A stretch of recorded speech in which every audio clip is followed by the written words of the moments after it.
On évoque un rendez-vous qui a lieu à Renard-Pince, à Châteaulin, jeudi. C'est la Maison qui pousse, la librairie Maison de la Presse coopérative, qui invite Pierre-Yves Bulto, un journaliste enquêteur. Il est l'un des fondateurs de Splan, le média breton d'investigation indépendant. Et il a expliqué à Tristan Legros le sujet de la causerie qu'il propose jeudi. Je viens à Châteaulin à la fois pour présenter Splan, ce média en particulier, et puis pour parler de deux thématiques qui sont le bocage et le remembrement. Le bocage parce qu'on a sorti une enquête notamment sur les haies et tous les enjeux de ce que ça veut dire de d'arracher les haies, et puis le remembrement parce que c'est aussi un thème développé par Inès Léraud, qui est journaliste et marraine de Splan, dans sa dernière BD qui s'appelle Champ de bataille. Alors je ne sais pas si je peux définir ce qu'est le remembrement, mais je peux dire que c'est une politique qui a été mise en place dans les années 40 par l'État français, et en fait c'est une manière de mettre au pas la civilisation rurale pour la rendre docile et surtout pour que les hommes, les paysans, puissent aller travailler dans les usines d'agroalimentaire. Dans les années 40, on comptait à peu près 7 millions de fermes. Aujourd'hui, il y en a 400 000. Et en fait, ce remembrement, c'est pas qu'une question agricole, c'est une question aussi sociale, puisque remembrer, c'était aussi s'attaquer à la culture bretonne, c'était aussi s'attaquer à un mode de vie social, un mode de vie qui était résilient face au climat, qui utilisait des ressources naturelles.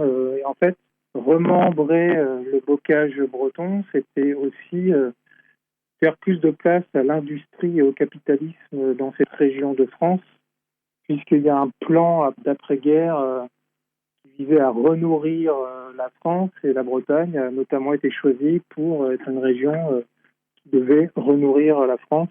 Voilà ce que je peux dire.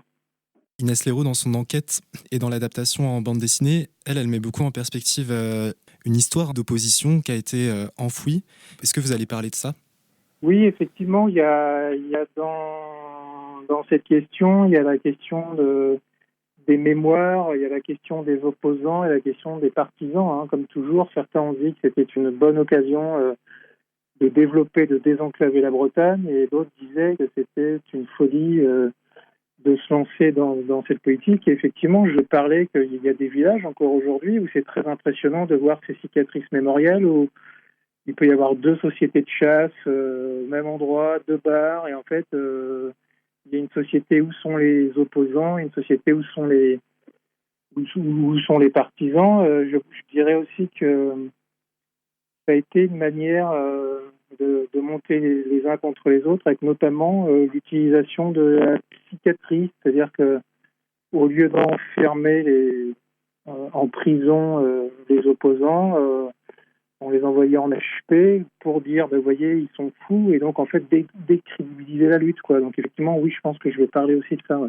Oui, elle raconte l'histoire d'un opposant qui a été interné, qu'on a psychiatrisé, et en fait que ça a vraiment beaucoup abîmé ensuite. C'est Gilles Lecount qui a été emprisonné à partir de mai 1978, et effectivement, il a fait 9 mois en hôpital psy.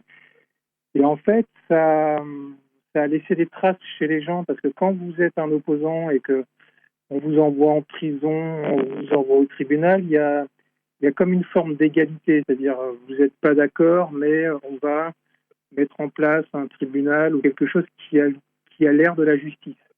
Mettre des prisonniers en hôpital psychiatrique, ce n'est plus dire qu'il y aurait une justice ou une égalité, c'est de dire ils sont fous, donc le combat qu'ils portent n'est pas rationnel, et donc vous voyez, il faut que vous soyez dans notre camp. Donc ça, c'est effectivement un aspect très intéressant, notamment de l'enquête d'Inès, oui. On était vraiment dans un projet d'État qui avait été mis en place par Pisani-Ferry. Il fallait révolutionner le monde paysan.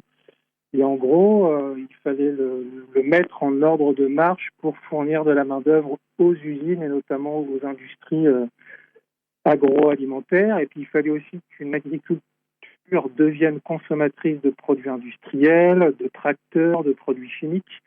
Et en fait, comment l'agriculture paysanne est devenue une agriculture industrielle, et comment, si on revient au remembrement ou aux haies, comment on a aussi mis au pas des hommes et des femmes, mais mis au pas aussi un territoire, puisqu'on a arraché les haies, puisqu'on a maltraité la terre avec les engrais, les pesticides et les produits chimiques. Donc vous voyez, en fait, c'est sorte de colonisation de l'intérieur de la civilisation rurale où on met au pas tant les hommes que la terre. Comment expliquer que toute cette dimension ait été un peu occultée dans ce qu'on connaît du remembrement aujourd'hui, notamment en Bretagne, parce que c'est toujours présenté comme un progrès, comme un processus de modernisation et de transformation de l'agriculture paysanne en industrie. Comment expliquer que ça a été complètement enfoui? Parce que déjà, c'est une bataille de récits, et que le récit de l'agro-industrie et le récit des institutions politiques qui ont porté ça est beaucoup plus fort que le récit des militants, que le récit des opposants. Et tout l'intérêt d'un média comme Skandl, c'est pas de faire de la politique ou c'est pas d'apporter un parti pris, mais c'est de donner la voix à d'autres récits. Donc je dirais par exemple à Châtelain aussi que notre média, il permet d'apporter ce que vous dites, des manières d'éclairer l'histoire, d'éclairer ce qui s'est passé, et donc que les gens prennent conscience qu'il n'y a pas que le récit officiel, et qu'il y a toutes ces autres voix qui montrent que les décisions qui ont été prises dans les années 40, aujourd'hui on voit que c'est une catastrophe. On a liquidé une civilisation rurale qui était complètement résiliente. Aujourd'hui, on paye les agriculteurs pour replanter des haies parce qu'on se rend compte que les haies et un bocage aujourd'hui a un rôle prédominant. On voit avec toutes les pluies qu'il y a eu maintenant, les champs sont des vraies cascades, la terre n'arrive plus à absorber, etc. Donc notre média il met en lumière ces autres récits, face à un récit tout puissant de l'agro-industrie et des politiques. Oui, ce qui est vraiment intéressant dans la bande dessinée, c'est de redonner la parole à des gens qui l'ont vécu, notamment à des enfants qui ont toujours un regard un peu traumatique sur ce qu'ils ont vécu. Et c'est vrai que ça contraste vraiment avec les récits de politique, d'ingénieurs, etc. Exactement, c'est-à-dire que c'est tout le lien qu'il y a eu avec Inès, mais avec Léandre Mandard aussi, qui est un sociologue. Et il y a ce rôle des archives. Alors à la fois des radios locales, par exemple comme les vôtres, qui depuis longtemps documentent, parce qu'elles donnent la parole aux locaux, etc. Des archives départementales aussi qui nous racontent ces dernières années. Et puis, par exemple, il y a Jacqueline Le Goff dans la BD d'Inès, qui est née en 53 et qui dit, elle, aujourd'hui encore, en 2024, je revois l'apparition des bulldozers, je me ressens de ce saccage qui détruisait tous les arbres, les talus. Et elle dit quelque chose d'intéressant. Jacqueline Le Goff dit que ce n'était pas un remembrement, mais un démembrement. Et je crois qu'effectivement, que ce soit dans l'enquête bocage et haies que nous avons produite avec Skandl ou la BD d'Inès, je crois que cette phrase, elle est très forte. Ce n'était pas un remembrement, mais un démembrement. C'est-à-dire qu'on a enlevé une partie de la culture, du mode de vie, de la santé, des habitants de ces régions, puisqu'il y a toutes les maladies qui en découlent. Et donc, on explique ce remembrement par un démembrement aussi. Oui, il me semble que il y a ce mot aussi employé dans la bande dessinée, c'est dépossession du monde paysan et aussi dépossession d'un paysage intérieur, en tout cas à travers le regard des enfants. Oui, tout à fait. C'est-à-dire que on a tous ce qu'on appelle notre petite Madeleine de Proust, qu'on soit né dans le bocage, au bord de la mer, où on a tous un repère avec un beau bocage, avec une dune, une plage, etc. Et mettre au pas et dominer ces territoires, ces terres agricoles et naturelles pour en faire des produits d'exploitation, c'est aussi casser l'imaginaire et les souvenirs de toute une génération, parce que on est tous nés, enfin en tout cas pour les ruraux, dans des endroits où ces paysages sont des photographies de notre enfance. Et mettre au pas ces paysages, c'est aussi casser nos mémoires et casser notre histoire, quoi. Vous parliez de la nécessité de replanter quelque part un bocage en Bretagne. Oui. Et donc, il y a des actions maintenant de plantation de haies en Bretagne, mais qui restent toujours adaptées aux machines. Est-ce que c'est suffisant ? Non, c'est pas suffisant. Je ne sais même pas si c'est un moindre mal. C'est-à-dire qu'une fois qu'on a cassé et qu'on prend conscience qu'on a cassé, on essaye de réparer. Mais dès lors que vous essayez de réparer, mais quand même avec l'idée que ça ne nuise pas au système de l'agro-industrie, que vous mettez des espèces qui n'ont rien à voir avec l'écosystème du coin, c'est-à-dire qu'encore une fois, c'est c'est un pis-aller, quoi. C'est-à-dire que on parlait de récit tout à l'heure, c'est de remettre un récit en disant, vous voyez, on a pris conscience, on continue, on va faire avancer les choses. Mais en réalité, cette enquête, mais comme toutes les autres que l'on produit, c'est poser la question aujourd'hui du système agro-industriel qui, dès le départ, était une folie et qui aujourd'hui est mortel et mortifère pour les écosystèmes, pour les humains. Donc oui, replanter des haies, ça peut être sympa pour montrer qu'on agit, mais en réalité, ça ne résout rien, quoi. Quel est l'état du bocage en Bretagne aujourd'hui? Est-ce que, malgré ce dont on parlait, ces actions de plantation de haies, ça continue encore de décliner? Ça continue de décliner et il y a un des volets de notre enquête qui montre que notre vie connectée, vous voyez, on est à quelques centaines de kilomètres l'un de l'autre, on fait ça par téléphone, la fibre ou je sais pas quoi. Notre vie connectée est aussi à mettre en ligne de compte. C'est-à-dire qu'il n'y a pas... Enfin, l'agro-industrie est une grosse part, mais ces haies disparaissent aussi parce qu'il faut fibrer. C'est-à-dire qu'il faut maintenant que la fibre arrive dans le moindre hameau parce qu'il faut être en 5G partout, etc. Enfin, et donc ça, par exemple, la fibre, le télétravail, nos connexions sont un danger mortel aussi pour les haies et le bocage. Donc, c'est-à-dire ce qui est intéressant, c'est que ça pose la question de l'agro-industrie, mais ça pose la question, nous, aujourd'hui, nous, citoyens, à la fois conscients de ces enjeux environnementaux, mais qui voulons tout le temps être connectés sur la dernière information, etc. On doit aussi nous se poser la question jusqu'où on veut que la fibre aille et jusqu'où on est prêt à accepter que des haies soient aussi arrachées pour la fibre. Est-ce que vous pourriez me présenter Splend? Quels sont les thèmes principaux que vous traitez? Quelles sont vos méthodes aussi? Ouais, alors Splend, c'est un...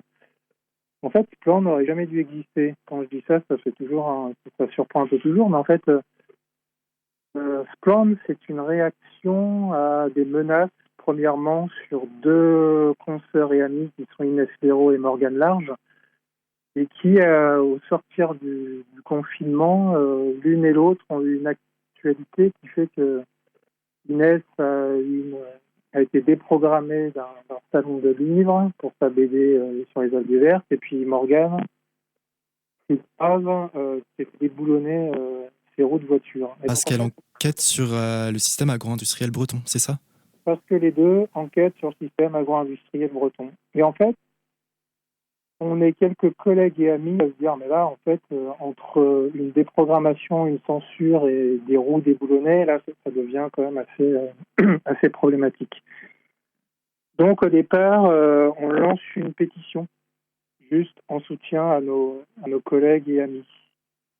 Et en fait, très rapidement, on se fait déborder parce que cette pétition, alors c'est peut-être parce que on avait été confinés, donc tout le monde était hyper connecté, répondait à tout, etc. Mais il y a eu plein de signatures, et notamment de beaucoup de collègues dans les médias locaux qui disaient « Nous aussi, on est auto-censurés, on est empêchés de faire des sujets sur l'agro-industrie dans nos médias, mais nous, on ne peut pas parler parce qu'on est des titulaires, si on parle, ça va être compliqué, etc. » Et en fait, on s'est rendu compte qu'il y avait des journalistes indépendantes qui vivaient des pressions, mais en réalité, il y a aussi tous les journalistes qui, sur ces questions-là, vivent des pressions. Et donc, en fait, de ces deux événements à la pétition, on s'est dit, mais en fait, il faut qu'on aille plus loin et qu'on aille faire ce qu'on sait faire, c'est-à-dire du journalisme d'investigation. Et en fait, c'est comme ça qu'est né Splend.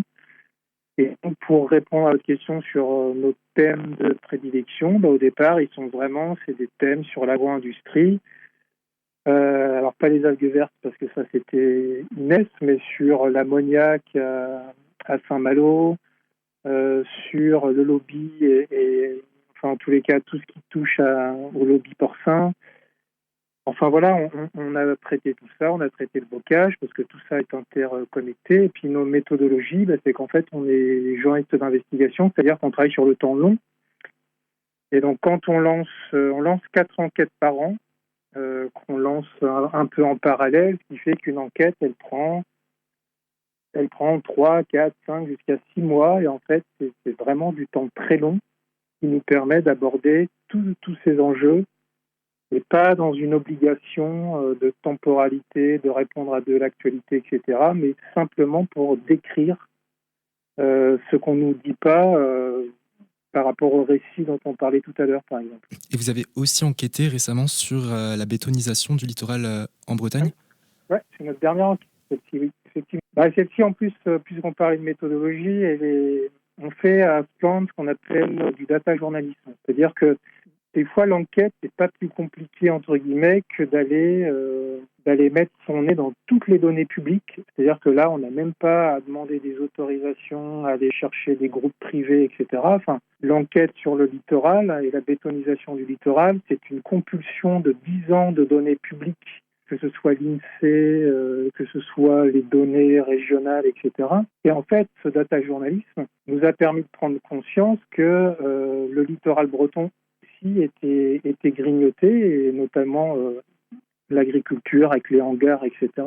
Et que même s'il y a des lois, même s'il y a des réglementations, il y a un tel flou, notamment sur la loi littorale et compagnie, que c'est un peu au bon vouloir du politique, à la vigilance ou pas des citoyens. Et donc, notre enquête, elle montre aussi que les journalistes font leur boulot, mais que, par exemple, si l'État le fait pas bien ou mal, c'est des fois simplement parce qu'il n'y a pas assez d'agents dans les préfectures, que les salariés sont sans sous-effectifs, que les maires, comme la loi littorale n'est pas très précise sur ce qu'est un village, un hameau, etc., le maire, il comprend ce qu'il veut ou ce qu'il veut. Enfin, vous voyez, donc, par exemple, une enquête, ça peut être simplement de la donnée publique et raconter ce que cette donnée publique provoque concrètement, notamment sur le littoral. Donc rendez-vous jeudi à 19h30 à Renard-Pince à Châtelain et l'entrée est à prix libre.